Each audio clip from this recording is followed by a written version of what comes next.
Hello, everybody. How are you? It's so good to see all those wonderful faces. We are very small congregations trying to thrive in this just changing religious landscape where it's like, okay, religious is spirituality, and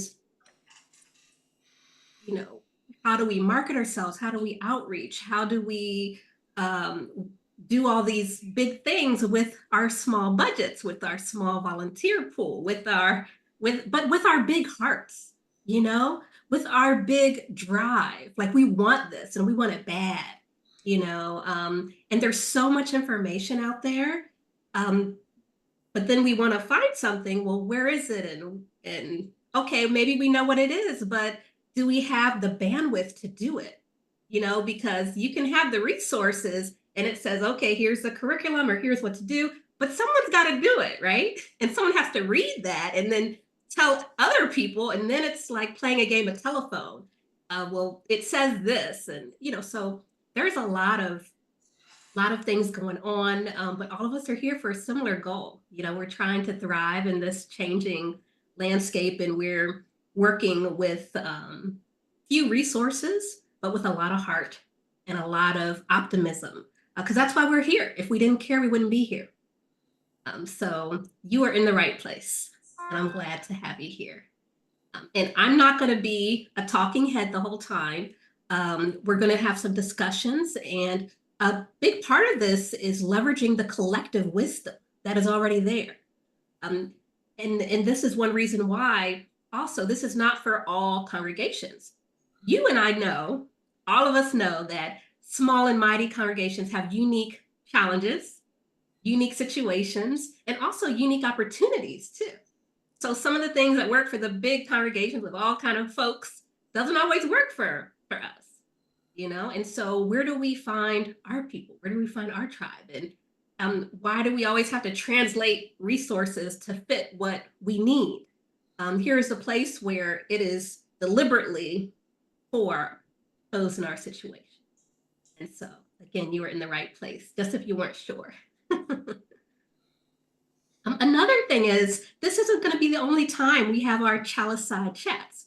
We're going to do this once a month moving forward. I'll invite you all to continue on that journey with us. And the name Chaliceside Chat, have you heard of Fireside Chat, right? Isn't that so clever? I'm so proud of myself. Like, that is the cutest little name I came up with. Let me turn my volume up a little bit here, make sure everyone can hear me. So yeah, Chaliceside Chat, it's like Fireside Chat. But of course, we're UUs, and most of us are. Sunstone Chapel serves primarily UU communities, but also interfaith, and our cousins who are adjacent, which we have a number of spiritual religious cousins out there, United Church of Christ and similar. You've heard of them, our cousins. So this is Chaliceside Chat because it's meant to be informal, but also very informative. Not trying to have you leave here thinking, 5 minutes of that was helpful. Have you leaving here feeling like, wow, I want to come back, and whoa, I want to apply these things. I want to go deeper into these things. That's one of the goals. So first off, would love to share in the chat. I'd like to know how many members your faith community has, and what is your leadership situation? So those two things, like how many, formal members does your community have? And what's your leadership situation? And by leadership situation, I mean specifically, are you lay-led? Do you have, a part-time minister or a full-time minister? And if it's part-time, it's more than that. Like, is it half-time, quarter-time? Because we have all kind of times when it comes to part-time. So are you lay-led, part-time, quarter-time? We may not have full-time ministers here, but we may also, because sometimes full-time ministers also have are working with very small congregations in some instances. I'm looking at you, Samara. I see you there. Good to see you. So in the chat. Oh, yeah, please, you could say where you're from as well. How many members does your community have? And what's the leadership situation? Lay-led, part-time. And then what does part-time mean? Are we talking about half-time, quarter-time. I saw something on the UUA website in the job section where there was like a 10% time contract something. So, so those are out there. So whatever your situation is. Mm-hmm. Let's take a look in the chat. Open up your chat if you haven't opened it up already. And let's look and see what is here. 18 people. Lay lead. Oh yeah, that is small and super mighty. I love it. You are in the right place. And I bet when you look at resources wherever, and there's wonderful resources, you're looking at that like, I got 18 people. How am I going to do that? What is that going to look like for me? Right? I love that you're 18 folks. Okay. Richard has 40 members, lay lead. Yep. 35 members, lay lead. 20 to 22 pledging members. All right. 45 members, 100% lay lead. 60 with a half-time minister. Part-time ministerial intern, that's Samara. Yeah. We went to Meadville together. Yeah. Congregation of 22. Wow. Yeah, you're in the right place, Samara. This is your people right here. Yes. Fellowship in Durham, 50 members. Good size cluster, lay lead. Yep. 75 members in Georgia. Oh, you share minister with those 7. Okay, yep. There's a lot of sharing now, a lot of equally yoked is what you'll see the language will say, equally yoked. And that works really well when congregations are in proximity to each other or when they're very open to having the virtual, doing things virtually as well. I have a number of colleagues who are doing these equally yoked experiences, but it's newer. It's newer, something I haven't seen until recently. So we're looking at the chat. Technically 1:30-ish, functionally, okay. Yeah. We do have a ministerial consultant. Yeah. Okay. Right.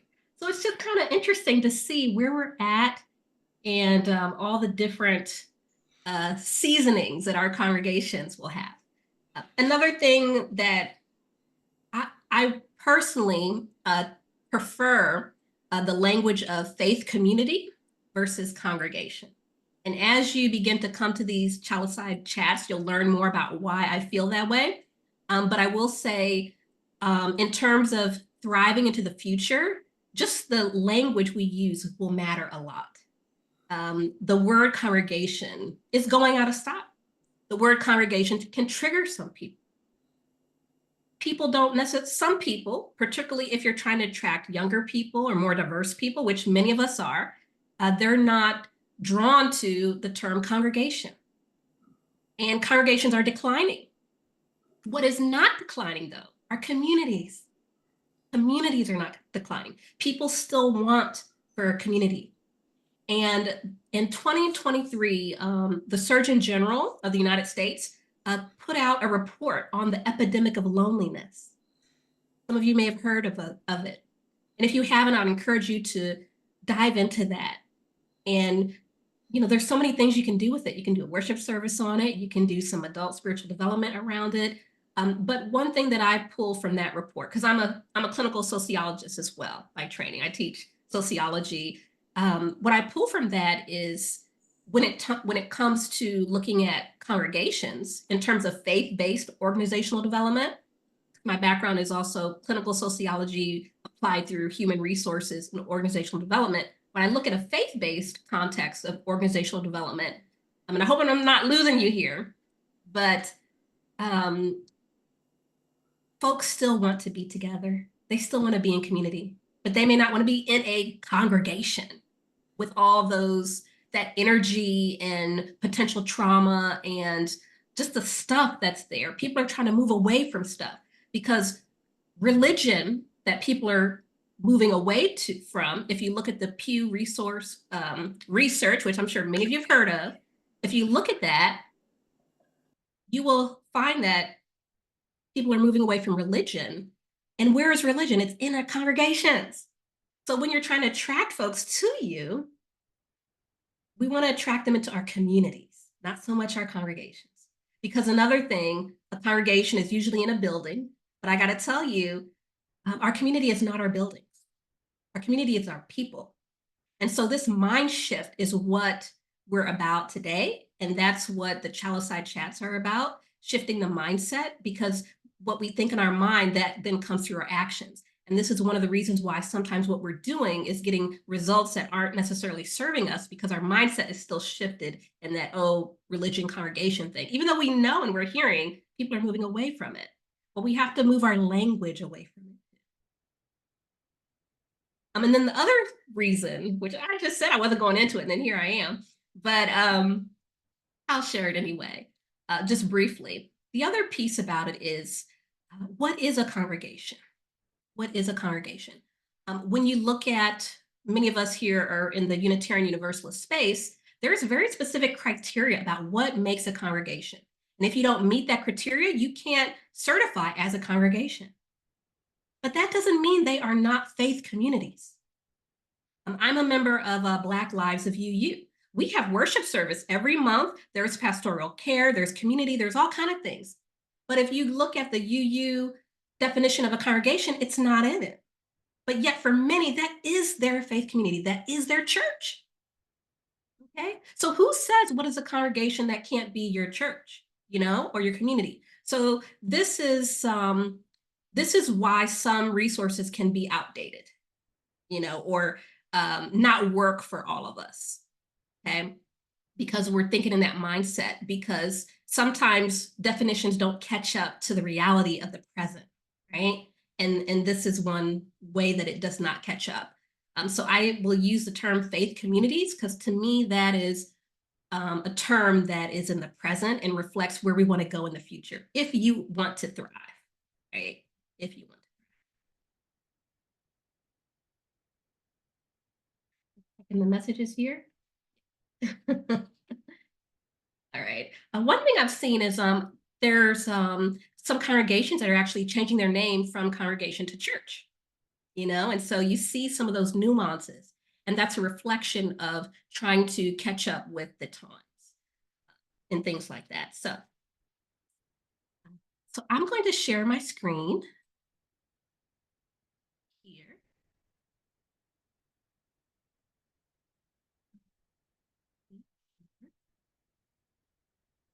Hopefully you can see this. Give me a little thumbs up or some little emoji that you could see. Oh, great. I see you, Peter. Thank you. I see some other folks. Thank you.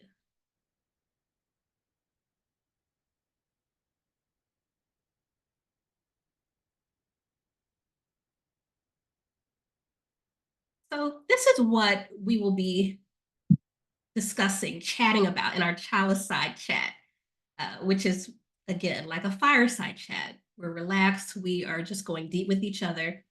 And so there's going to be 3 rounds. And the first one is about shifting the narrative.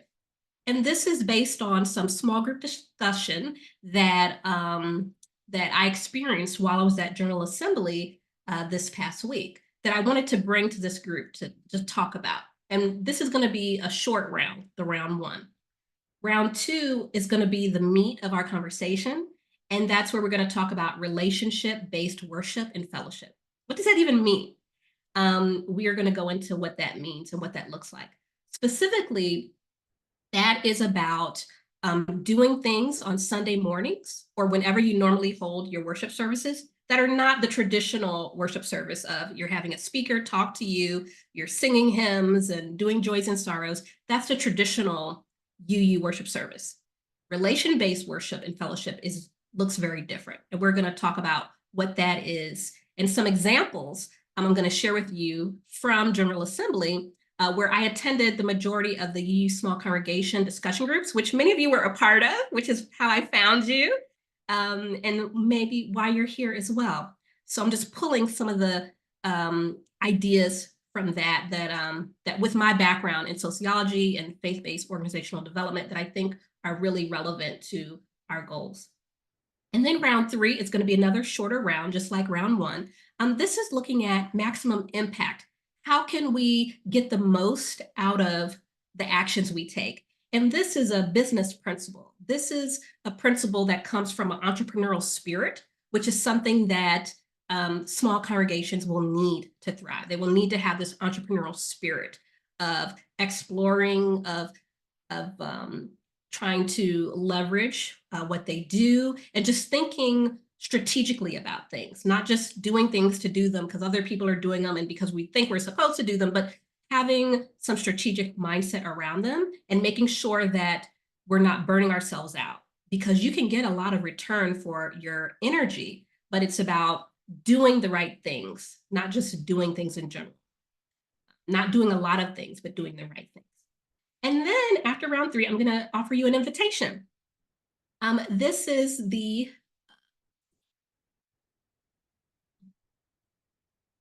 move these pictures up here. There we go.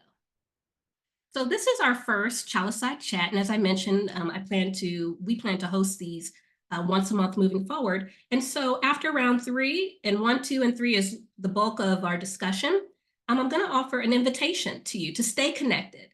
So I got many of your information from General Assembly this past week. We were in some workshops together. And then also we have our Sunstone Chapel email list, and I sent this invitation to them too. But if you found me or we met through GA, I'm not going to keep sending you stuff. I would like you to opt in. I'm not going to be spamming you or nothing like that.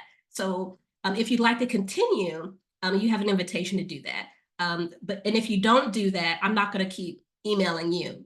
So it's your invitation to join on. That's just respectful, I believe. And then bonus, I have a little bonus surprise that I'm going to share with you all. It's something of value that I'm going to put into the chat.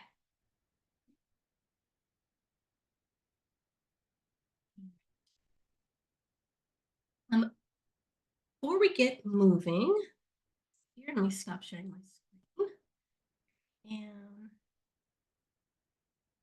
I would like for you to share in the chat, if you would, who of you went to GA last week, and then who did not? If you could just share in the chat, like, I was at GA, or I was not at GA. Mm-hmm. Leah says, I was at GA. Samara at GA? Yeah, yeah. Yeah. Most of us were there. Okay. Ooh, Denise was a delegate. Carol, you were not at GA. I'm so glad you're here. Because I don't want to assume everybody was at GA, because that's not the case. That's not the case. General Assembly, and I've been to a couple, General Assembly has a lot of great information. I still haven't had a chance to review all of the on-demand. I'm so glad that they keep it up for a while. And to, complete transparency, I have not watched one single on-demand video yet. During GA, I was all in the business sessions. I was all in the everything. And then when there was a little breaks, I took it. I went to lunch. I played with my cat and kids and all that kind of stuff. So I didn't watch any of that stuff. But I do have on my calendar space to watch those on demands, because the titles were great. I was like, oh yeah, I want to get to that. So I see Bob says, will we be talking about how a small church can market its community more effectively? Absolutely. Yep. Yep. That's going to be in our round 2. Absolutely. Great. Oh, Carol found this on Facebook. Okay. Yeah, so not everyone goes to General Assembly. So if all the great information is there, if you're not there, how are you going to, move forward with things? So, all right.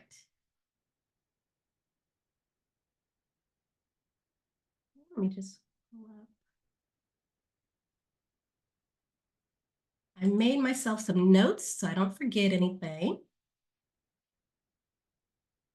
All right, so the round 1, okay, Shannon, thanks. Yeah, please monitor the chat. I appreciate that. Thank you. So I can kind of get out of the chat and focus on moving forward here. So round 1, in terms of discussion, our chats, there was something mentioned at General Assembly in the small UU congregation discussion groups about shifting the narrative.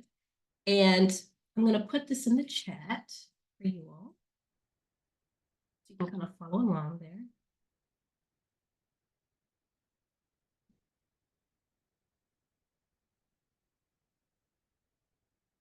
All right, so in the chat, shifting the narrative, volunteer versus unpaid staff. What do you call your folks? Even if you call them something, what are they really? Right? Especially in our small and mighty congregations, right? Service versus volunteering. Are you volunteering or are you being of service?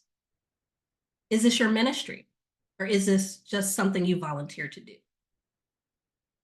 And then the term committees versus teams. No? So I'd like to open up the discussion because this is a Chaliceside chat. Raise your hand, please. What are your thoughts around that? Volunteer versus unpaid staff, those terms. And then service versus volunteering. The term, okay, we have committees at our congregation, at our faith community, or we have teams. What do those different terms mean? Dina. And then Swati. It's Deanna. Deanna. I think that, I mean, in reality, they are unpaid staff, but I think that our unpaid staff would not like being called that because they would feel an obligation to remain in that. Whereas in our congregation, we say, if it's not joyful service, then consider letting it go. I'd like all of us to type joyful service in the chat. Joyful service. Joyful servers. Service. Is that what you said? Joyful service? She did say that. Mm-hmm. Mm-hmm. What if that's what we called it? What if instead of having a sheet that has all the roles, this is how you can serve, or this is how you can contribute? Why don't we title it joyful service? Right? What's going to attract folks? What's going to help them to better connect that meaning to it? Right? Joyful service.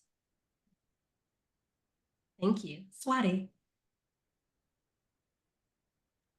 Hi. I think for those three, I gravitate to volunteer, not unpaid staff. And it's for a very specific reason. I would say, I think because a lot of us are 501c3 nonprofits, staff, even unpaid staff, can have legal connotations. And I think that there's some risk of getting some problem there inadvertently. So I would say volunteer. Again, we have volunteers. And then, of course, I like service very much, and especially joyful service was fantastic. And I do like, I've only recently heard at GA, when we have, I'm new to this, but they call them committees. But I think another name besides committee is probably better. Maybe teams. Thank you. Thank you.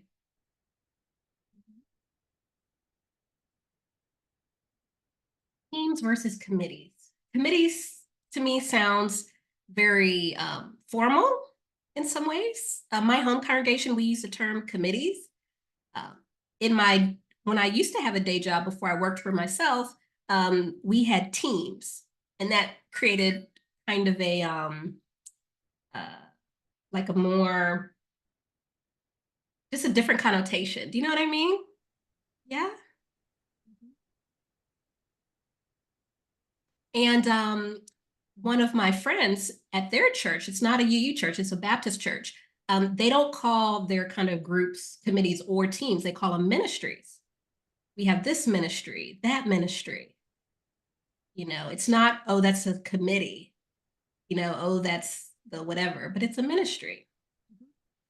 At my home congregation, we were going through different developmental ministers for a while. And one that we had in particular, the last thing she said before she left was, keep it spiritual. That stuck with me. Keep it spiritual. And it shifted my perspective in looking at what we were doing and how, there's this kind of reputation that I've heard of, and it did connect with some of my own experience too, about Is this a church or is this a social club? What makes our faith community different from just joining a nonprofit that's doing social justice work? Right? What is that difference there? And how does it matter when it comes to engaging our folks and providing what's needed or what they're coming for, right? Samara. Thank you. I am really resonating with that idea of team versus committee and just kind of affirming what others are noting about the feeling of it's more contributory and collaborative. And the other thing I have noticed in working with, well, really congregations of any size, is it sometimes people will say, well, I'll help, but I don't want to lead. Right? And joining a committee feels like this big established thing that's going to require a lot, whereas joining a team feels more like, oh, it's not going to be on me. Even if they're going to be making leadership type decisions, it doesn't have to feel like it's all on your shoulders or whatever. Appreciating that. Yeah. That's a really good point. If we're on a team, this is teamwork, we're working together. If you're on a committee, you just know someone's in charge of that, right? Who's in charge of the committee, right? But who's in charge of a team? It's very different. And when we're trying to engage folks to get them involved, yeah, a lot of folks, they care about what the issue is, but they don't want to be in charge of that. And this is also why many times folks are afraid to give their ideas of really cool things to do, because if they have a good idea, the next word out of your mouth will be, can you do that? And so it stifles a lot. So can we allow folks to have their good ideas without the next thing saying, well, can you do it? Instead, can we shift the narrative into, that's a great idea. Let's, talk with the team about it and see what we might do, right? That's different. How many ideas have been stifled because someone's afraid of having to get all the work on their own or be embarrassed about having to say no, when someone else might love to do that idea, but the idea is gone now because you haven't put it out there to offer it for someone else. Max. My apologies. It took me a second to unmute. Yeah, so we're starting to have the conversation around some of the terminology that we use. One of the things that has come up actually is that committee versus team language. And what we're doing to kind of ease our folks into considering possibly changing it, that we have some groups that are committees because they have that hierarchical structure and it works best. Like, say, for example, our membership committee. That will probably be a committee as long as we keep use of the term. But our hospitality team, we've shifted to referring to them as a team to try to build engagement. And then one thing that's interesting that I know about the ministry use, we tend to avoid that. Partly, I think, because we have a significant percentage of folks in our community that have some form of religious trauma, and especially from a Christian background. So that can be not triggering necessarily in the emotional sense, but in the, subconsciously, like, I don't really want to connect with that. So we're kind of balancing that and figuring out, how to refer to things. So that's kind of where we're at right now. I appreciate you sharing that. In some of our cousins, like the Ethical Society, and there's certain groups shy away, I don't want to say shy away, but they have their preference for language that's not necessarily, uber religious, like not even calling Sunday services worship, it's platform, that's the term that's also often used. So then, how else can we have a term that isn't the term that might trigger, but has the depth that we're trying to go for, the depth of the spirit? Sacred circle teams, whatever. Be creative, be creative. And I think customizing it for your group will make a big difference. And one of the ways to do that is coming up with your mission first. Like, what is your mission? That's how you can determine what you're going to call things based on what your goals are, what your mission and vision is. And if you don't have that yet, that's a really good place to start. And that's one of the things that was talked about in General Assembly, in the discussion groups as well. The UA staff talked about your foundation. You're trying to do and think about all these things, but, do you have a mission yet? Have you written it out? Have you tweaked it lately? And if not, that can be a really good place to start. Thank you, Max. Carol, and then Pete. I'll go on. Oh, I'm going to go off video because my laptop wasn't working. I'm on my phone and this is just not good. But anyway, I just wanted to comment on the committees, teams. We use a combination in our congregation, and a committee is usually something that reports to the board, like the finance committee and things like that, whereas a team is, doesn't have those type of responsibilities. But I really do like the idea of team because it is more collaborative and inclusive. And as a small congregation, as a congregation that's always, we're actually dwindling in size, and we have the challenge of a handful of people seeming to always be involved in the same committees or teams. Our challenge is, how do we get the rest of the congregation to engage as a member of the team? Thank you, Carol. Larger team, I really like the distinction in your community between committee and teams. I think that's excellent.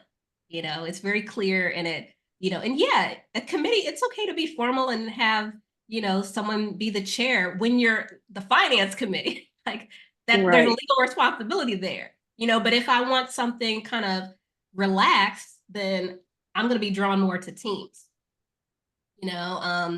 I've been in my faith communities, I've been on the board, I've been, the RE committee, all this kind of stuff. Now I'm an usher. Ooh, I love it. It's so chill. I just go in, no drama, give people their name tags, open the door.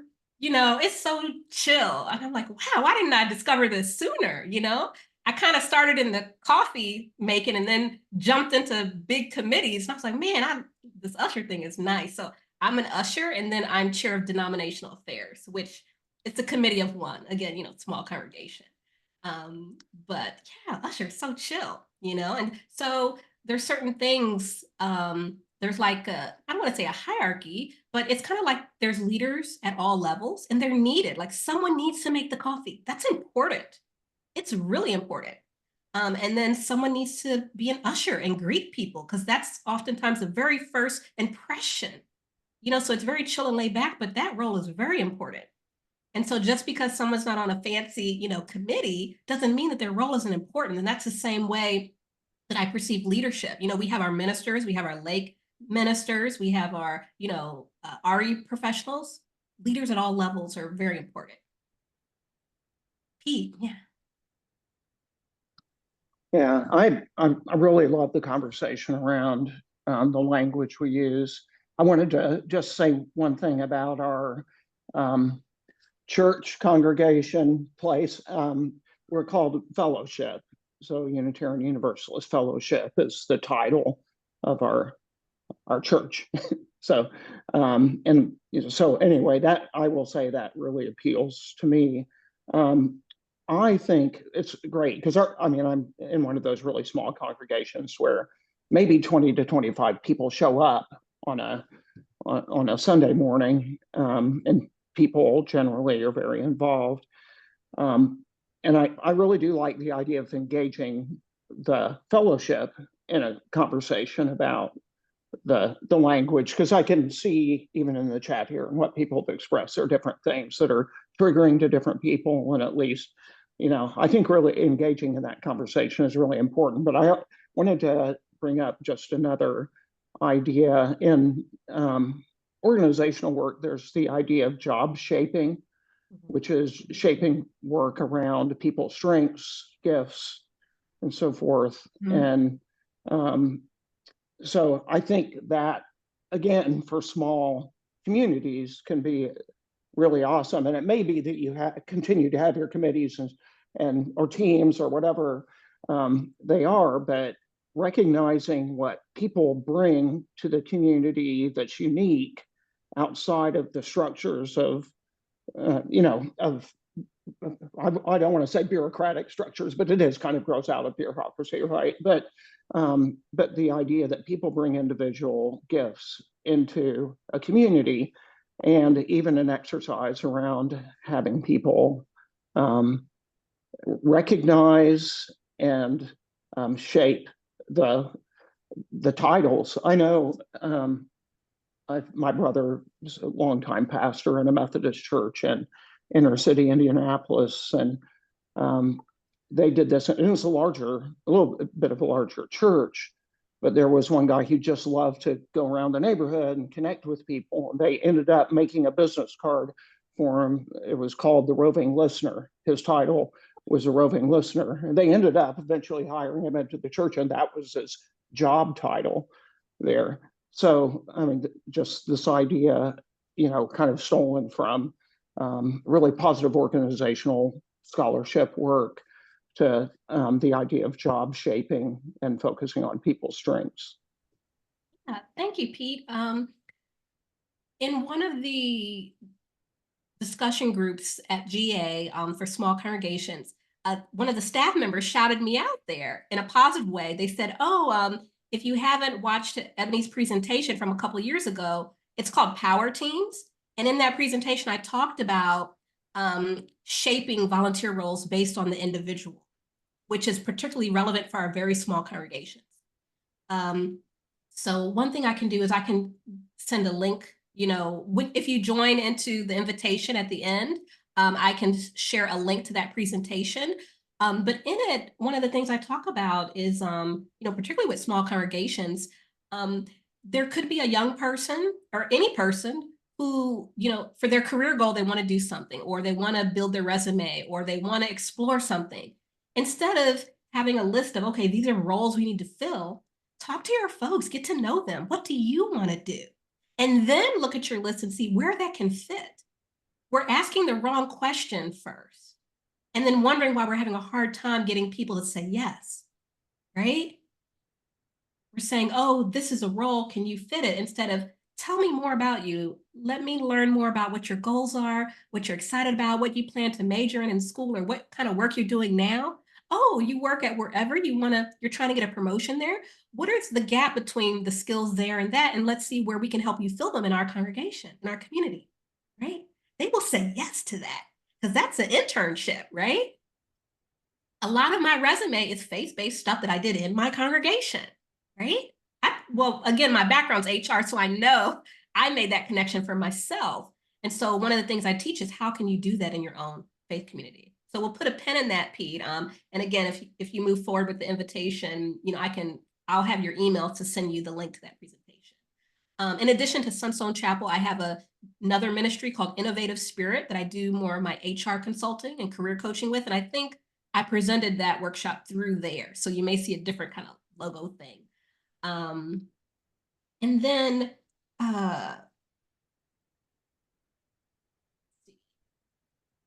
you had said something else. And it made me think about when we were talking about what to label things. Don't sleep on these labels. The difference between committee and teams and ministry, like, these are important things, because words have power.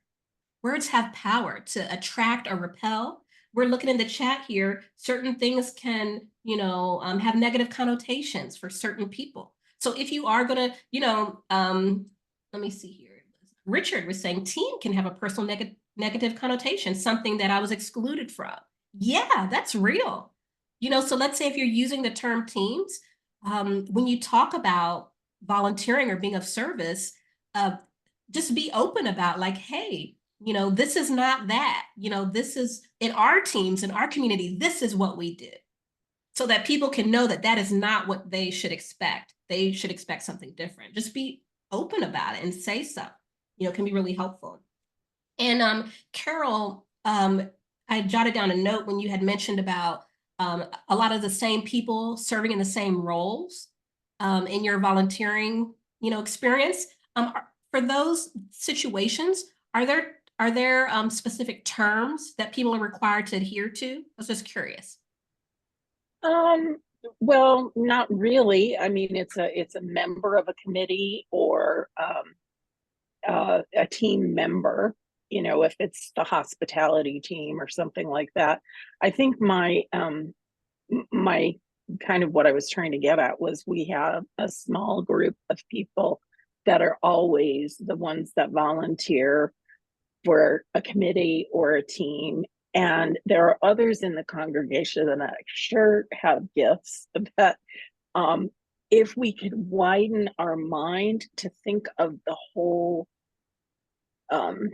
fellowship as our team, and that each team member has a role to play other than just attending service on Sunday.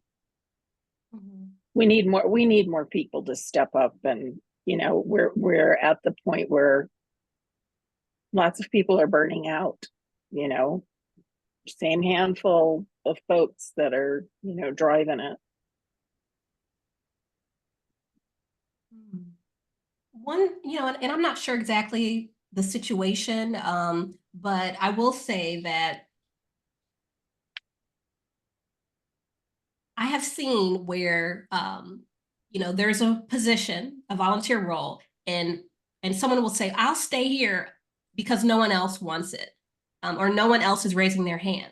And this has happened to me where there was a role I was interested in, and the person who was in the role, who had been in there for over 5 years, said, well, no one else wants to step up, so I'm just going to, I'll step down if someone else steps up. But they didn't leave yet, so it was like, well, if they're going to do it, if no one else does, then that position can still be filled. So I'll go do something else that someone else literally steps down from, right? Mm-hmm.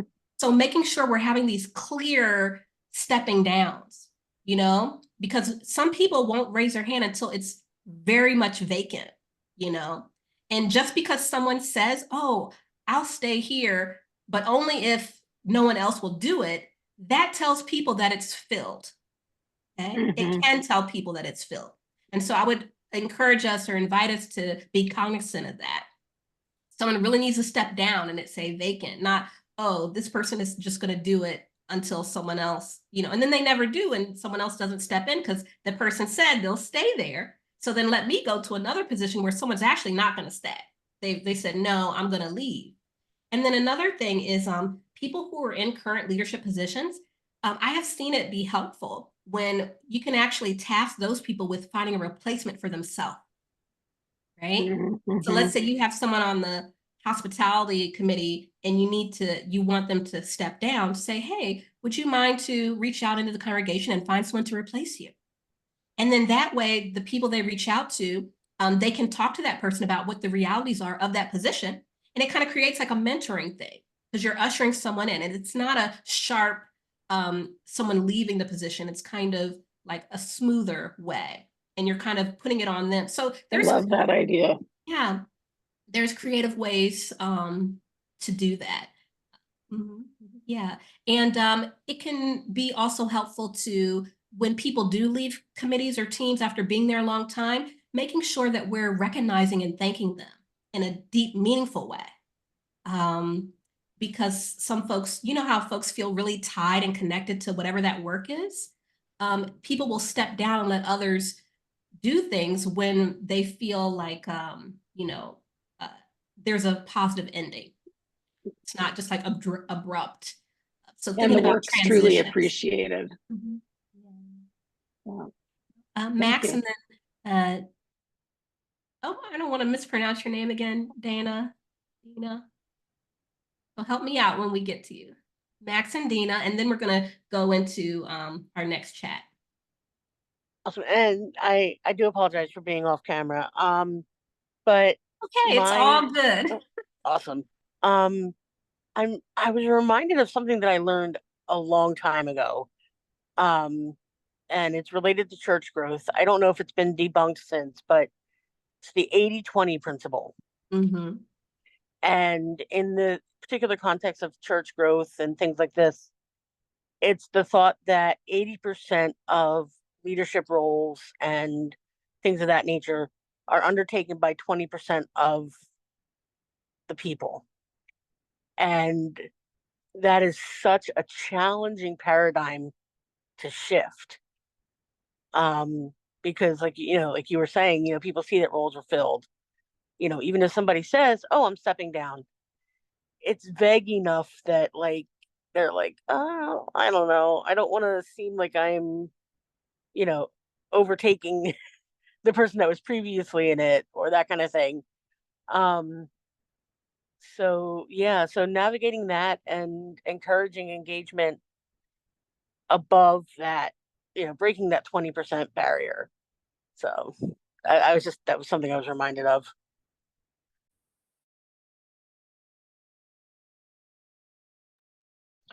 I just wanted to say that frequently especially when you've had someone that's been in a position forever, like we had a couple that was the secretary and the treasurer of our board for like years and years and years, and especially if they do it really well, but they're getting tired, it's really intimidating for someone to step into that role. So I think it's really important to highlight for people that they can reinvent that role. They don't have to do it exactly the way, so-and-so did it for all those years. They can do less. They can, pick out part of the role. They can maybe partner with somebody to do whatever needs to be done on, do the things they like, and somebody else can do the part of it that somebody else likes. We don't have to keep these strict definitions of the positions in our churches. We can reinvent them, we can redefine them, and we can allow the person that's stepping into that service to do that redefining in a way that's joyful for them. Absolutely. I couldn't have said that better myself. I love that you said that. And with our small, communities, there's fewer people to do the work. And so it's going where the energy is. And that means that there's going to be more shifting and changing within a small congregation, because as people come and go, the energy to do things is going to change. The interest that individuals have is going to change. So that nimbleness is really important, and not feeling stuck in certain things just because the person before, did something. Absolutely. Shannon. And then Deborah. Okay. Hello. I was going to say an experience that I'd had with regard to being part of a small church, and that challenge of encouraging others to maybe move to a new space so that we could bring someone different in, was having a meeting about what the vision of the church is. What are we looking to accomplish in moving forward? What are some new things we're wanting to do? And explaining that in the shifting of positions, like there were terms, right? Someone could serve in a role for a year, and after that, they're moving on to something else. But allowing the church as a whole to envision what it would look like when we bring others in with their talents and their skills and their and how it would make it possible for the congregation to grow even more. Because we all know with ourselves, when we have a particular role at a job, for instance, we've been doing it for 20 years, and we feel that we know all the things, but there have been new methods that have been introduced during that time, new technologies, new ways of churching. Where, COVID taught us all that church was not going to happen in the confines of 4 walls, brick and mortar. We had to create services online. We had to learn Zoom. We had to, which gave us the opportunity to reach people globally, right? So sometimes it's just that conversation to ease people into letting go without making them feel that with their being gone, their service was never appreciated or honored. Mhm. Absolutely. And I think I said two more people and then we were going to go move on, and then I just kept on going because we were having a good time. So thank you, Shannon. That makes a lot of sense, and it needed to be said, and I appreciate you shared that. Deborah? I just wanted to give a quick example. We had a person who produced a stellar newsletter for us for many years and then needed, because she was burnt out, to give it up. And it was just difficult to find anybody who was willing to take it on because of how she had raised the bar. It just took a lot of time to say, as you mentioned, there's different ways of doing this, and there's some basic functions of the newsletter that need to be a part of it, but it doesn't have to be as well researched, illustrated, formatted as it had been in the past. Yeah. I appreciate you sharing that. One thing that I've seen is this trend toward breaking jobs down, and it's happening in the workplace as well in our faith communities, where there used to be the chair and now there's co-chairs, right? Or let's say in the example of a newsletter, one person doing all these fancy things, but now you have, okay, someone's going to take this piece, that piece, and the other piece, and then another person's going to be the one to receive it all and actually put it in the thing. So sometimes these jobs or roles can be too big, and it's okay to break it down. You probably get more yeses by breaking it down. And this is the same concept that can go into the terms of service, which is one reason I was asking Carol about how long are your terms? Because a 3-year term for a millennial like myself, or folks who are not secure with their finances or what they're going to be doing next year, or where they're going to be living, it's hard to think 3 years in the future for an unpaid role. That can be a really big ask, but someone may say yes for a year, right? Or even 6 months, or micro volunteering. Let's work on a task, but if you're asking for 3 years and these big things, fewer people will be able to say yes. And those who are probably, retired or have that stability, and then you're going to get the same demographic, so that's something to keep in mind too. There was a comment in the chat about asking correctly, I see you, Bob, thank you. I'll mention this thing in the chat real quick and then we'll come to you and then we'll move forward. About asking correctly, or Bob, was that your question about asking correctly? Is that why you're raising your hand? No, okay. Oh, that was Janice. So, what does it mean to ask correctly? Well, it goes back to what was shared around, inviting people, getting to know people. What do you enjoy doing? What do you like doing? And then fitting it in there instead of here's a list of what we need and, putting you in the box. Focus on the person. And also, instead of asking, invite, have open houses where you share all the different things and all the different roles, and then say, here's some of the many roles we have. And we want to, and in those many roles, have a spot on there that says open or your idea. So have, okay, this role, that role, and at the bottom, or even at the top, say open and say, these are all the roles we have. And then this is this mystery role that we don't know yet, but if you have something you'd love to do, we'd love to have you. Do you see what I mean? And you may get a lot of people for that mystery role of, hey, well, I noticed that this over here, I'd like to do that. Let them do it. Because then they start to get in the habit of contributing in certain ways. And then they start saying, oh, this is really nice. And what else might I do? So it is about how you invite, not so much ask, and how you create an environment for people to feel safe saying yes, because there can be these weird feelings and embarrassment and different things around saying no, and there's just a lot around that. Bob, let me ask you to unmute here. How can I unmute? Okay, I have a question for you.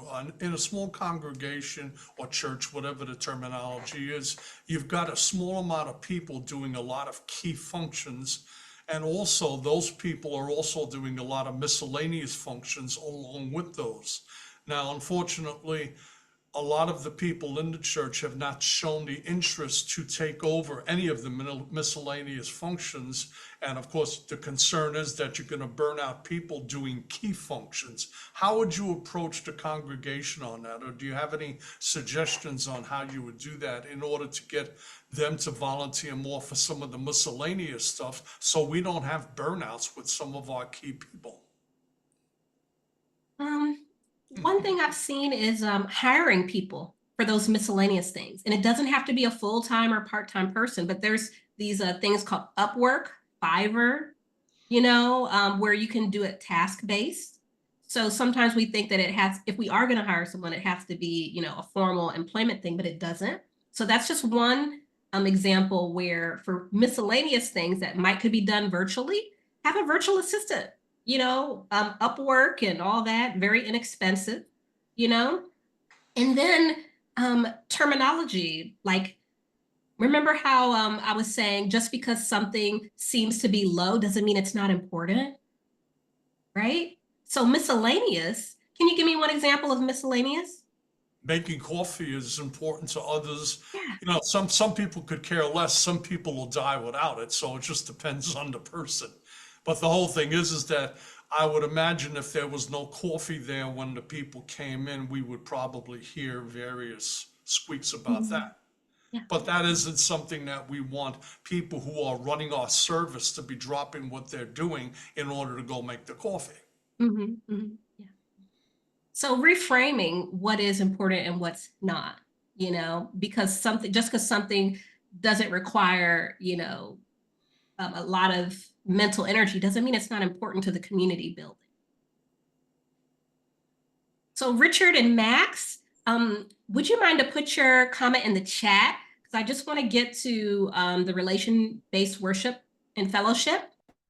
And then we can, if we have time back, we can circle back to that because we're running this conversation is so rich and beautiful. And but I do want to be sure that I provide what I said I would. So thank you for your flexibility there. Okay. So in terms of the second topic around relationship-based worship, traditionally, let's say on a Sunday morning, we have our, quote unquote worship service where, you have a preacher, we're doing hymns and music and joys and sorrows and all that kind of stuff. One thing that came up in General Assembly was the idea of having other kind of non-traditional things during Sunday worship service, right? So let's say you have a traditional worship service one Sunday a month, and then the other Sundays you do something different during that same time, right? So let's say if you normally have like an adult spiritual development class at 7 p.m. on a weeknight, you're doing this class during the worship service time, right? So there's different ways to have this kind of untraditional experience on a Sunday morning. And why is this important? It can be important because, again, one of the goals is to invite people in, to bring people in, get them excited to come into your doors. And how many of you have a friend, okay, and put this in the chat. Do you have a friend that would come to you to church if you said, hey, come to me to church? Say yes or no. Like in the chat, like, yeah, you have a friend who's never been to your church before, but they would come to church. Okay, see some yeses, don't think so. Okay. Yes, probably, okay, yeah. No, your friends are already there, okay. Deborah says, I don't think so. Okay, now, let's say that instead of you saying, hey, will you come to worship service with me on Sunday? Instead you say, hey, there's an open mic night. Would you come to that? Oh, it's a painting night. Would you come to that? We're having a musician come play. Would you come to that? We're having a this or a that. We're going to be reading an article about this topic. Would you come to that? So sometimes having these alternative things can be more like a gentle welcome for people who may not otherwise want to come for their first experience of your community to be a traditional Sunday worship service. They may come to that second, but that may not be the thing that may get them there in the beginning. You know, does that make sense? Yeah. And then also, the other piece to this is when we think about traditional worship, you know, there's a speaker speaking to us, we're receiving, and we're having our own kind of reflection.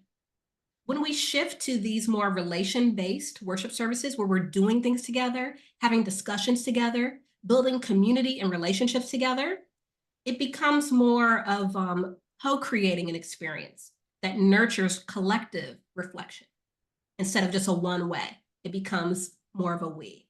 And so it's a different way to experience and define what we mean by worship, what we mean by fellowship. And those are the things that can attract more people because, again, we have this epidemic of loneliness. Congregations are declining. Religion is declining. People are less interested, but people are very much interested in community. So that can be the place to start. And sometimes that we put the religion first and not the community, right? But if you switch it upside down, you may bring people in, they get comfortable, they get to know you, and then the spiritual peace and connection comes. But the relationship, the trust has to be there. So think about what that might mean for switching that up a bit. And this can be really challenging for some folks because the tradition is we're going to have these kind of things on Sunday morning. Anything that's not that is going to be 7 p.m. on a weeknight, right? So, you know, something to think about. Something to think about. And so, you know, I would invite us to consider these creative fellowship opportunities outside of traditional worship on Sunday mornings. Maybe you have worship twice a month and then you do something else like a class or a forum or a potluck, you know, the other Sundays during that time, right? I had a colleague tell me that they're coffee hour Unitarian Universalist. That was how she said, because for her spiritual enrichment comes from coffee hour. That's when she feels connected with the divine. I was like, wow, that's deep. Yeah. So you may have some folks like that, you know? So in the chat, I'm going to share with you some of the things and ideas for these alternative Sunday service events that were discussed at General Assembly in the little small mini groups that I was a part of. Oops, it says my message was too long. Let me try to do maybe half of it. And then I'll do the other.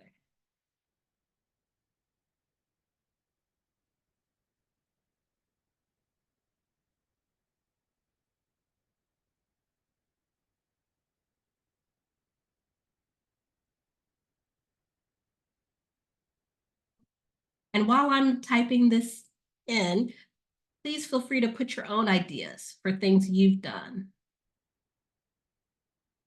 So here, you'll see in the chat, some folks mentioned a Zoom training potluck party. They said a lot of their elderly or disabled folks want training on how to do Zoom. Wouldn't that be kind of neat to train people on how to do Zoom? Have a painting party, movie nights. And if you click on this link here, you can get a license to show movies in your faith community, right? You can do it themed because we got to keep it spiritual, right? So have themes like racial and LGBTQ plus justice topics. You could teach OWL to the larger community. That could get people in, right? And think about the wait, why am I talking? So as you're getting people together for these events and doing things, having some ground rules around what communication is going to look like when you're having these co-creating of experiences and discussions. Open mic nights are very popular.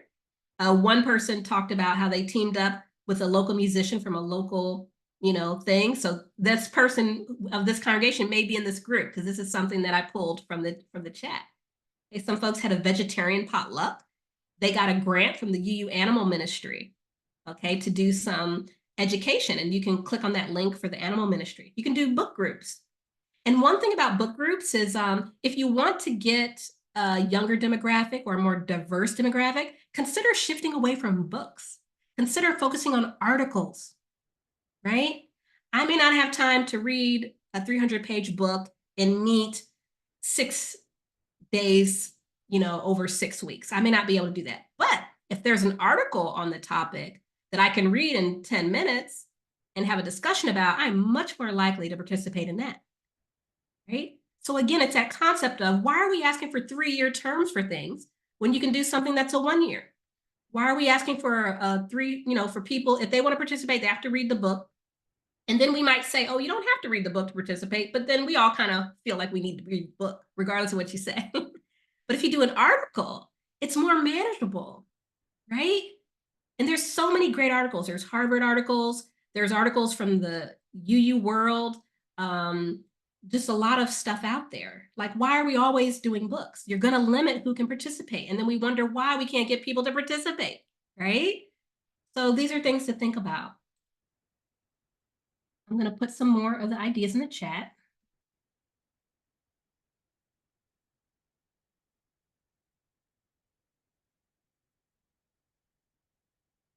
Okay.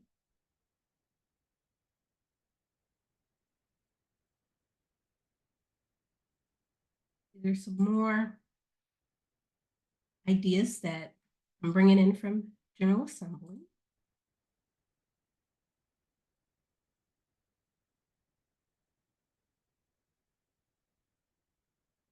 Okay, there we go. It says here, choose your own adventure.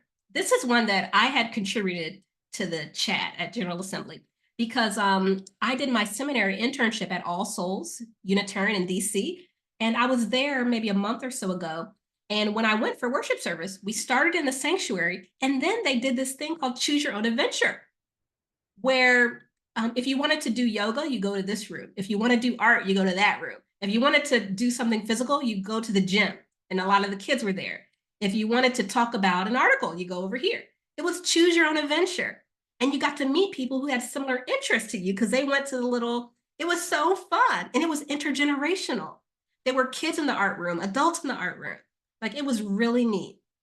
And so, and then there was a room for meditation, there's like a quiet room. So there was, if you wanted to be social, you could do it. If you wanted to be more introverted, you could do it. And then someone mentioned about creating a physical flyer for their events. So let's say if you have these events planned up, do a physical flyer and put them in like different stores or places or online so people can be invited to them. Ask your members to bring at least one friend with them. I have friends and relatives who would come with me to like a open mic night, let's say, whereas they may not come with me to Sunday service, right? So thinking about those things. Someone mentioned doing rituals during these off Sundays. We have the blessing of the backpacks, water service, and so on. And information on how to do those you can find in the UUA website. They have a lot of resources on that. You just put in blessing of the backpacks and a lot of stuff will come up. Another example is like a family service here. UU Justice Action Fridays, discussion Sundays where you just have discussion. So instead of, again, the one way, you're building community. One of my favorites that was listed was the Soapbox Sundays. I thought this was a great idea, where people can talk or advocate for a social justice topic that they're specifically involved in. I would love to bring this to my home congregation. I was like, that is neat. Because then people can, again, it's instead of someone telling you, okay, this is the topic for this Sunday, you invite people to come up with a topic that they're interested in. This is how you get people engaged. If you're always setting the agenda and the agenda doesn't match what people are interested in, people won't, raise their hand to participate. Yeah, Dina, I can definitely share the chat from this. What I plan to do is email everyone. When you get the recording, you'll get this information too. Samar, you love it. Great. So you can have meditation groups on those off Sundays, guest speakers, social justice, outreach, protesting events.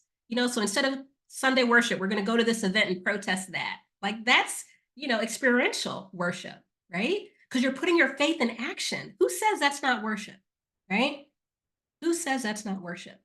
How are you defining worship, right? So this is how you can attract people, right? All right. And so,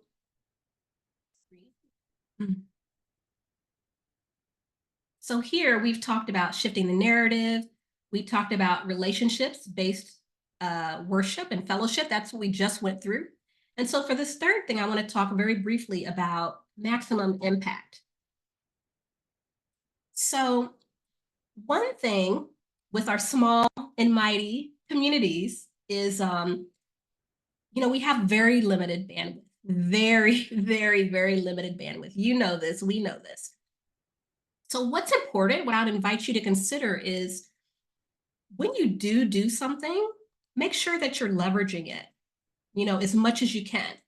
You don't have to come up with a new thing all the time and, okay, what's next? What's next? When you do something, go deep with it. When you do something, leverage it. And so what does this look like? Let's say that for one of your off Sundays, you're going to do a social justice event. You're going to go on a field trip to maybe some a nonprofit to tour their facilities, or you're going to do a protest event or whatever you're going to do. Let's say that's the thing. Or you're going to read an article about a topic that you're interested in terms of social justice or racial justice, all that. So let's say you do that thing, you do that action. So now leverage it, right? Leverage something by at least 3 ways. You can go deep in it. You can create a worship service about it. You can create an article about it for your newsletter. You can host an adult faith development class about that thing you did, right? The protest you went to, so people can debrief and reflect on how this connected with them spiritually and all of that. You can donate to a related organization. So if you do a protest event about a topic, then you can also donate to a nonprofit that works on that. You can invite a speaker to come speak on the topic you just protested about, right? Or invite a speaker to speak on a topic you just read the article about. So jumping from one thing to another is a recipe for burnout. So when you do something, go deep, right? You don't have to jump. When you do something, go into it a bit deeper, okay? And also, when you leverage something by at least 3 ways, also think about, how is this mission focused, right? So when you're choosing things to do, think about, how is this mission focused? Okay?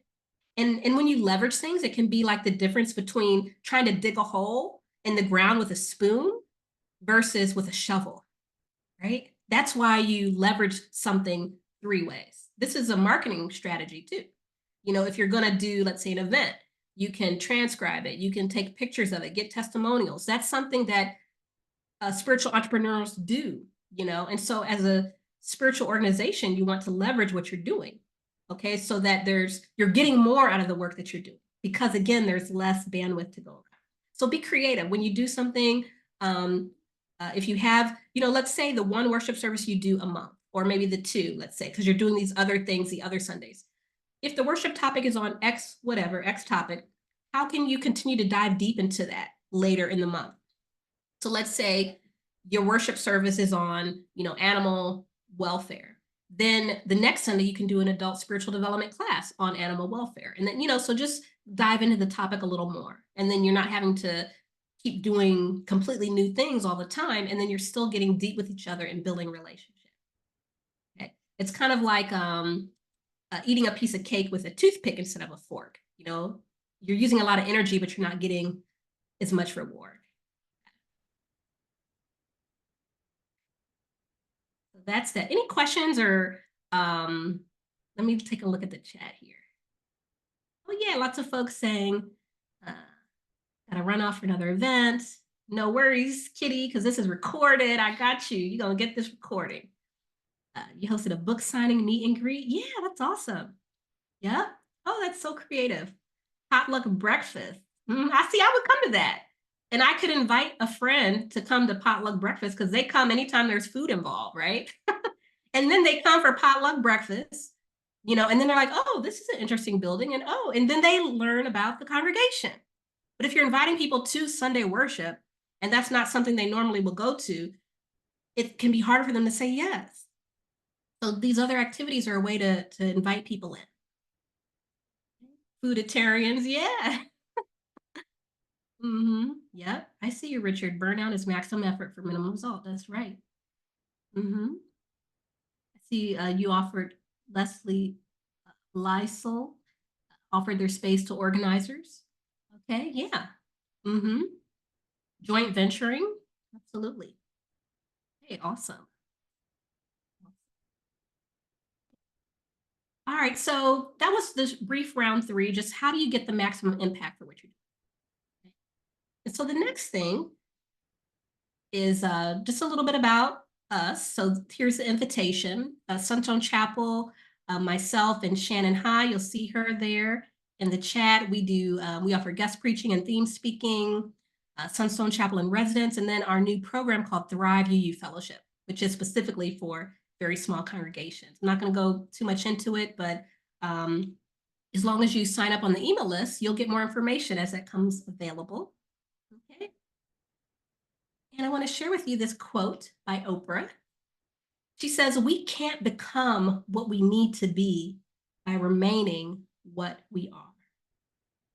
And I love this. And I think this is really relevant for our small and mighty congregations. Changing the mindset, changing the terminology, tweaking our missions and making sure that it still resonates for what's most important. This is what's going to help us to thrive into the future.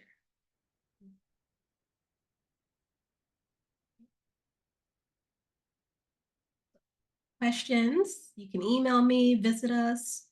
And then I'm going to share my screen where you could see this invitation I want to share with you. I'm going to send you this link here. Okay. I'm going to put this link, and I'm going to give you the bonus I'm telling you about. Okay, so in the link, this is a landing page where you can get your invitation. So if you found this helpful, if you'd like to continue to chat and have opportunity to connect and in future Chaliceside chats, we'll have like breakout rooms and other kind of things where we'll have like a topic, we'll talk about it, breakout rooms, a place where we can chat. And there's a Facebook group as well, which if you go to that link there, you can get access to that. After this, the recording will be sent out to everyone, and I'll send this link also with that recording. So keep that in mind. And then, you ready for your bonus? Your bonus. I'm cutting and pasting it right now in the chat.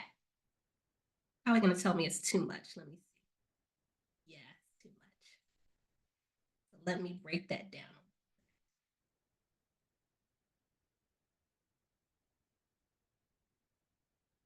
Okay. So when I was at General Assembly, which most of us here were, they shared some really helpful links. And I have them here, all in one place. Let's see how this comes out in the chat. Okay.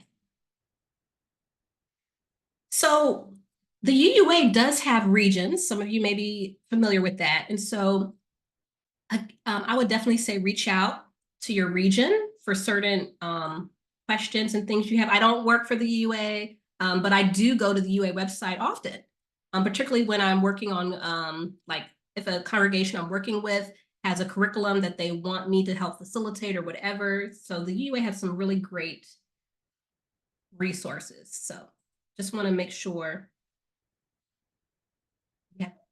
you have that at your easy fingertips.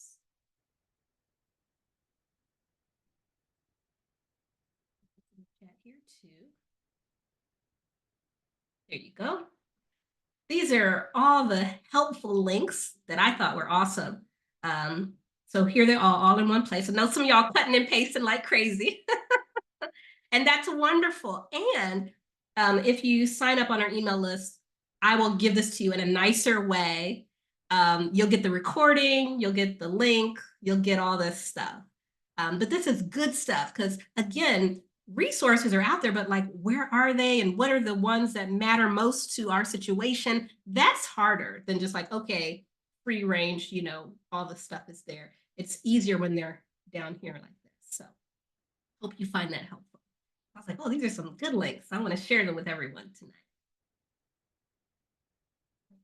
So I want to get us out of here by 8:30. So that's 5 minutes. So I would love if you could share in the chat something positive that you got out of our time together, because you could have been anywhere else. You could have been at one of your committee meetings, right? or whatever, watching your show on Netflix, and you chose to come here because this is something that matters to you and connects you with what matters to you most. So you're here for a reason. You want to take something back to your community. You want to make them stronger. You want to be more informed and not be alone, you know, because the small congregations, we have unique situations. So would love to hear in the chat.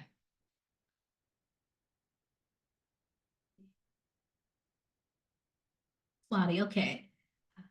It's not a specific day of the week. They're gonna probably rotate. It may or may not be 1.5 hours.